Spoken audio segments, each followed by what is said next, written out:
नमस्कार दोस्तों, आप सुन रहे हैं ऑडियो नोट्स हिंदी। आज हम भारतीय संवैधानिक निकाय और शासन मतलब Indian constitutional bodies and governance इस पर एक गहरी चर्चा करने वाले हैं। हाँ, और ये topic BPSC, UPSC, SSC, railway मतलब हर बड़े एग्जाम के लिए बहुत ही ज्यादा महत्वपूर्ण है। बिल्कुल।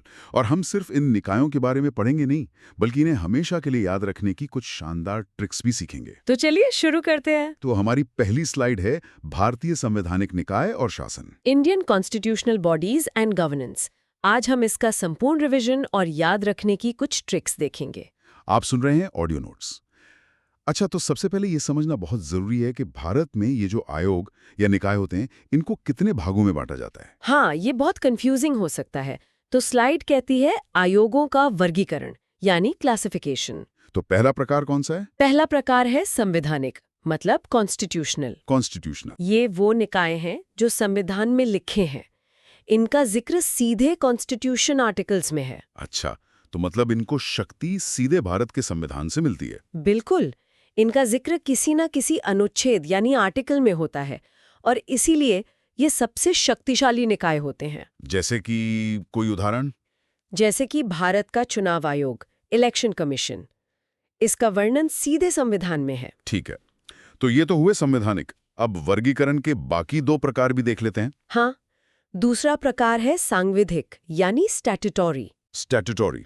ये वो निकाय हैं जिन्हें संसद के कानून मतलब एक एक्ट द्वारा बनाया गया है। अच्छा, मतलब ये संविधान में नहीं थे, इन्हें पार्लियामेंट ने कानून पास करके बनाया। एकदम सही।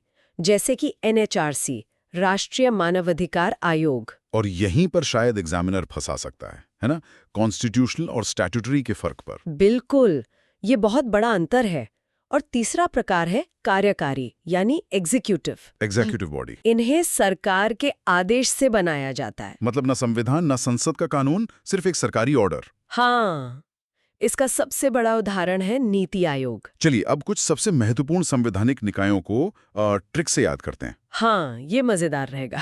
तो पहला है इलेक्शन कमीशन, चुनाव आयोग, आर्टिकल 324। ये आर्टिकल नंबर तो रट लेना चाहिए, 324, चुनाव आयोग। ये एक संवैधानिक निकाय है और इसका काम है स्वतंत्र और निष्पक्ष चुनाव करवाना। और इसकी ट्रिक क्या है? ट्रिक बहुत आसान है।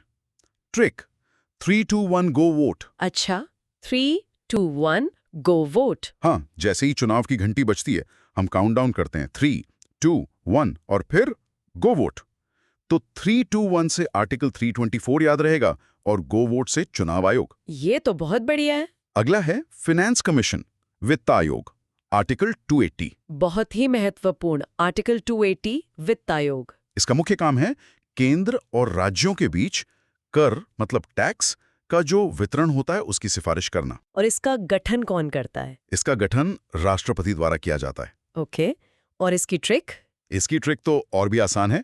ट्रिक 280 रुपए का टैक्स बिल। 280 रुपए का टैक्स बिल। हाँ, सोचिए आप किसी रेस्टोरेंट में गए और आपका बिल आया 280 रुपए का। ओके, तो 280 से आर्टिकल 280 और टैक्स बिल से फाइनेंस कमीशन का काम दोनों याद रहेंगे। ये तो सच में काफी आसान है। अब आते हैं उस पर जो हम सबके लिए बहुत महत्वपूर्ण है, यूपीएससी। यूपीएससी, संघ लोक सेवा आयोग, आर्टिकल 315। Article 315 UPSC. बिल्कुल। इसकी ट्रिक है, ट्रिक 3:15 पर एग्जाम। 3:15 पर एग्जाम। मान लीजिए आपकी यूपीएससी की परीक्षा 3:15 पर है, तो 3:15 से आपको आर्टिकल 315 याद हो जाएगा। सही है, पर यूपीएससी के बारे में एक और बहुत महत्वपूर्ण बिंदु है। क्या? इसका रिमूवल मतलब सदस्यों को हटाना, ये केवल राष्ट्रपति द्वारा ही किया जा सकता है। अच्छा, मतलब स्ट्रॉन्ग सिक्योरिटी ऑफ टेन्योर है ताकि वे बिना किसी दबाव के निष्पक्ष होकर काम कर सकें। दोस्तों, एक मिनट रुकिए। अगर आपको ये कंटेंट उपयोगी लग रहा है और आप अपनी तैयारी को इसी तरह ट्रिक्स के साथ मजबूत करना चाहते हैं तो ऑडियो नोट्स हिंदी को अभी सब्सक्राइब जरूर करें। चलिए आगे बढ़ते हैं। तो अगला निकाय है सीएजी, नियंत्रक एवं महालेखा परीक्षक, article 148। Controller and auditor general, article 148। इसकी ट्रिक क्या है? इसकी ट्रिक है, ट्रिक 14, 1-4 लोग हिसाब कर रहे हैं। 1-4 लोग हिसाब कर रहे हैं। हाँ, जब कोई बड़ा हिसाब किताब होता है तो हम कहते हैं ना कि 1-4 लोग मिलकर हिसाब कर लो। तो 1 और 4 से आपको 148 का हिंट मिलेगा और हिसाब से CAG का काम याद रहेगा। ये तो बहुत अच्छा विजुअल है। और CAG को गार्डियन ऑफ पब्लिक पर्स भी कहा जाता है ना? हाँ, सार्वजनिक धन का संरक्षक। ये फैक्ट तो सीधे सीधे परीक्षा में पूछा जाता है कि सार्वजनिक धन का संरक्षक किसे कहते हैं। और जवाब है CAG। अब बात करते हैं अटॉर्नी जनरल, मतलब महान्यायवादी, आर्टिकल 76 की। इसकी ट्रिक बहुत मजेदार है। ट्रिक, सरकार का साथ छोड़ेगा नहीं। सरकार का साथ छोड़ेगा नहीं। हाँ, अटॉर्नी जनरल सरकार का वकील होता है, तो वो सरकार का साथ, जिसका साउंड 7 जैसा है, कभी छोड़ेगा, जिसका साउंड 6 जैसा है, नहीं। तो 7 और 6 मिलाकर बना 76। वाओ, ये तो काफी क्रिएटिव है। और ये देश के सर्वोच्च विधि अधिकारी, मतलब हाईएस्ट लॉ ऑफिसर होते हैं। बिल्कुल। अब आते हैं राष्ट्रीय आयोगों पर। यहाँ एक बहुत ही अच्छा पैटर्न है, ध्यान से देखिएगा। हाँ, ये बहुत आसानी से याद हो जाता है। तो SC कमीशन है आर्टिकल 338। ठीक है। फिर ST कमीशन है आर्टिकल 338A। 338A। और OBC कमीशन है आर्टिकल 338B।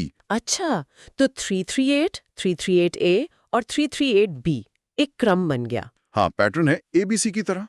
आपको बस आर्टिकल 338 याद रखना है। और ये A और B बाद में संविधान संशोधनों द्वारा जोड़े गए थे, इसलिए ये क्रम में है।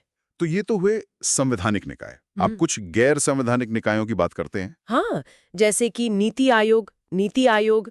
और ये एक एग्जीक्यूटिव बॉडी है, एक कार्यकारी निकाय। मतलब जैसा हमने शुरू में पढ़ा था, ये सरकार के एक आदेश से बना है। और ये कोऑपरेटिव फेडरलिज्म यानी सहकारी संघवाद के सिद्धांत पर काम करता है। जिसका मतलब है केंद्र और राज्य मिलकर काम करें। इसे सरकार का थिंक भी कहा जाता है। बिल्कुल। अगला है NHRC, राष्ट्रीय मानवाधिकार आयोग। ये एक स्टैट्यूटरी बॉडी, एक सांविधिक निकाय है जो 1993 एक्ट के तहत बनी थी। सांविधिक मतलब इसे संसद ने कानून बनाकर स्थापित किया है, और साल है 1993। हाँ, साल याद रखना जरूरी है।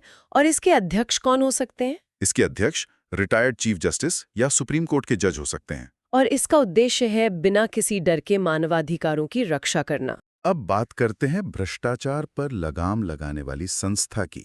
CVC, केंद्रीय सतर्कता आयोग। Central vigilance commission. इसकी ट्रिक स अक्षर में छिपी है। स से सतर्कता, विजिलेंस, और स से संथानम समिति। अच्छा, तो CVC की स्थापना संथानम समिति की सिफारिश पर हुई थी। ये सवाल तो सीधे आता है एग्जाम में। हाँ, और ये भ्रष्टाचार मतलब करप्शन रोकने वाली सर्वोच्च संस्था है। आगे है CBI, केंद्रीय जांच ब्यूरो। CBI, इसे अक्सर केज्ड पैरेट, पिंजरे में बंद तोता कहा जाता है। हाँ, ये टिप्पणी सुप्रीम कोर्ट ने की थी, जो इसकी स्वायत्ता पर एक सवाल उठाती है। और ध्यान देने वाली बात यह है कि ये एक एग्जीक्यूटिव बॉडी है, इसका अपना कोई एक्ट नहीं है। लेकिन इसे शक्ति कहाँ से मिलती है फिर? इसे शक्ति मिलती है DSPE एक्ट 1946। ये बहुत कंफ्यूजिंग पॉइंट है। मतलब CBI खुद स्टैट्यूटरी नहीं है, पर अपनी शक्तियां Delhi special police establishment act 1946 से लेती है। बिल्कुल। अगला टॉपिक है जोनल काउंसिल्स, यानी क्षेत्रीय परिषद। हाँ, ये देश को north, south, east, west, central zone में बांटती हैं। और सबसे महत्वपूर्ण फैक्ट इनके बारे में क्या है? इनके हेड मतलब अध्यक्ष गृह मंत्री होते हैं, होम मिनिस्टर। और इनका स्रोत है स्टेट्स रीऑर्गेनाइजेशन एक्ट 1956। इसकी भी एक ट्रिक है। क्या ट्रिक? होम के अलग अलग कमरों का मालिक। मतलब? अगर देश को एक घर यानी होम मान लीजिए, तो उसके अलग अलग कमरों यानी जोन्स का मालिक कौन होगा? Home minister. वाह, ये तो कभी नहीं भूलेगा। तो दोस्तों, आज की इस चर्चा का निष्कर्ष क्या है? निष्कर्ष यही है कि रोट मेमोराइजेशन मतलब रट्टा मारना गलत तरीका है। हाँ, वो काम नहीं करता।